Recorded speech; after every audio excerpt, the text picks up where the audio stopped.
This was Toronto Wednesday, wrapped in a gray, hazy, and dangerous smog as wildfire smoke settled in. At one point, it was so bad Toronto's air quality was listed as the worst in the world by Swiss tracker IQ Air. I just feel a little bit more fatigued, right? So I guess that's, the longer the day goes, the more you're going to feel that if your breathing's a little bit restricted, right? Demonstrators in the city's East End point to climate change and are demanding the federal government do more. I have a young daughter at daycare who's not going outside today because the air quality is so bad.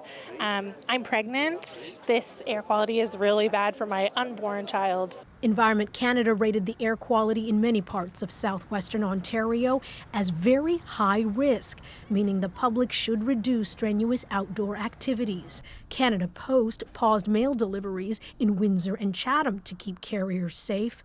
That smoke choked parts of the United States too.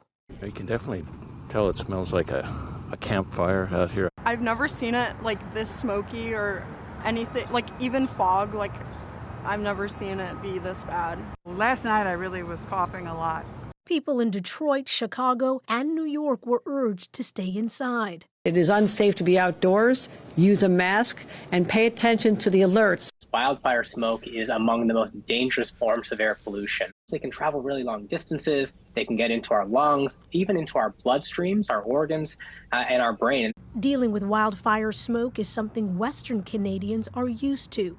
Paige Keach moved to Kelowna from Ontario in 2021 and has this advice for those back home. Be mindful of how much you're going outside, how much you're breathing it in, and to stay inside when you can. So if as pretty as that location normally is, it looks pretty miserable now. What's your sense of what we can expect over the next few days? Well, Adrienne, the smoke right now is expected to linger tomorrow over southern Ontario and Quebec. The air quality statement currently in effect covers a large area from Windsor, Ontario, all the way to northern Quebec. By Friday, we're going to get some wind shift and rain, which we need, but it may still take a few more days for all this smoke to clear. All right, Ethel, thank you.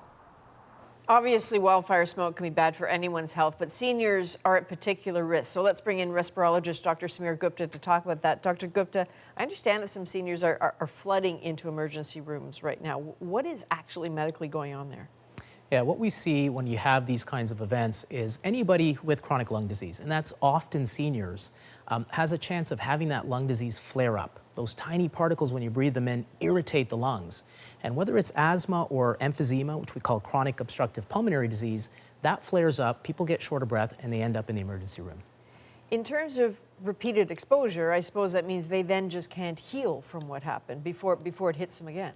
That is something we're seeing here this summer that's a little bit different in that we're having repeated events. So as you say, they improve, but they may not fully recover before the next pollution event. And so they have this tendency to flare up again, and they have a lower threshold to flare up again because they haven't fully recovered. So that's sort of a different phenomenon that we're seeing this time.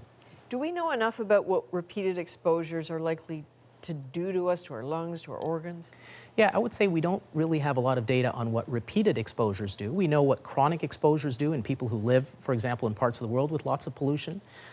We know a little bit about, for example, firefighters, what that does to their lungs. But this kind of repeated exposure in the general population, we're actually going to have to learn what this does. And advice, and please tell me it's not just like stay inside and wear a mask all the time. Unfortunately, largely that's all we have to offer. It's kind of the opposite of everything I've ever advised my patients. I'm telling them to stay indoors, avoid the fresh air, avoid exercise, and wear a mask outside instead of inside. Which is what we were doing during COVID, inside masking all the time.